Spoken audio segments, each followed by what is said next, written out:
Now we're ready to dive into the concept of a validation constraint, and we're going to look at how Angular then reflects the validation state of our inputs into not only the DOM, but a hidden object behind the scenes. So what we're going to do is jump onto our input. For this, we can say required. Now, you might think, why am I not adding this required at the end? And you're perfectly within your rights to. The reason I'm doing it here is because I like to keep things that are plain HTML up front. And this is kind of Angular related. What I don't like to see in code bases is a mixture where we've got HTML attributes and then Angular attributes back to HTML.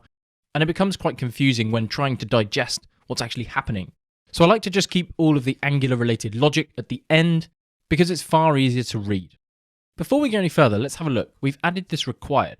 So that would mean that when we come to submit our form, we would actually see two things. We would have this field is required, and we can tie this into Angular directly. We also have this ng invalid. So you can see here that Angular is adding these classes, and these are pretty crucial for us to try and understand how to style our components. Should we wish to start providing some custom styles, of course, we can then style inside the component this ngValid class, or perhaps we could break it out and add it inside our global style.sass. But that's not for this lesson. What I'm trying to demonstrate to you is this way that we can then add our validation to our inputs. Now, there are really two types of validation.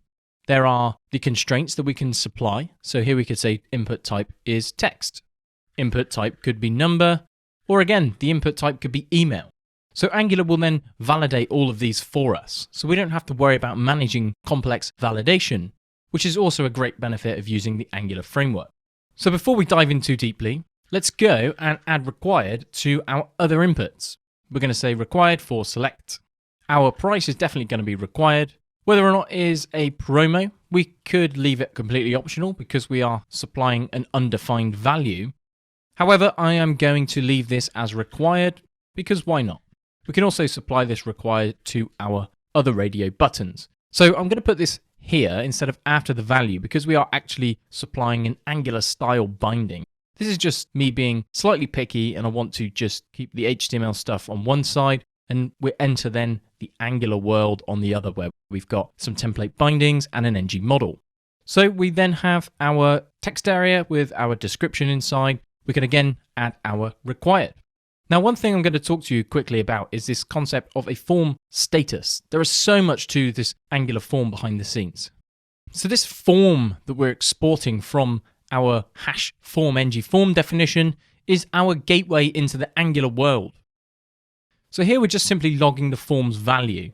If we wanted to take it further, we can do so much more. We can actually look at the form.form value. Now, form here is just simply a variable. Doesn't matter what we call it, but you can see it's a reference to our ng form. Now, an ng form is built of so many different objects, and it inherits from a few as well.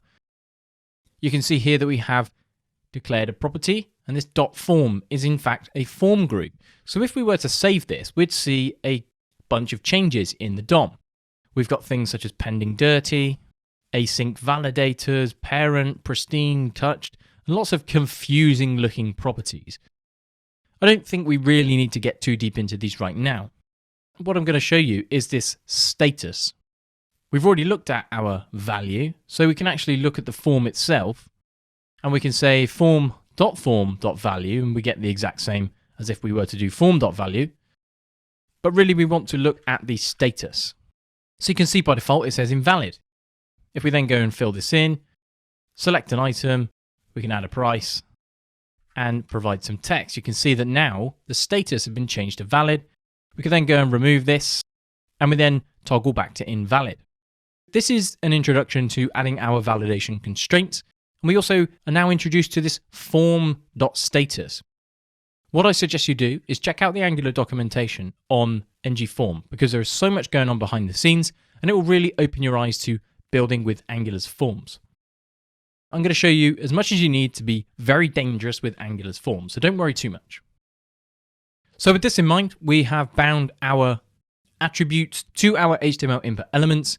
We then explored some of the ideas behind the types of validation that we can apply to our inputs we talked about type of text and these attributes that we can declaratively tell not only the web browser but Angular itself how we want to validate our forms. Anything that is a valid HTML attribute, such as required, we can then just plug in directly to Angular. So we have things such as min length. Again, we can pass in a value, we could data bind to it, you name it. So anything that is completely valid, we can use.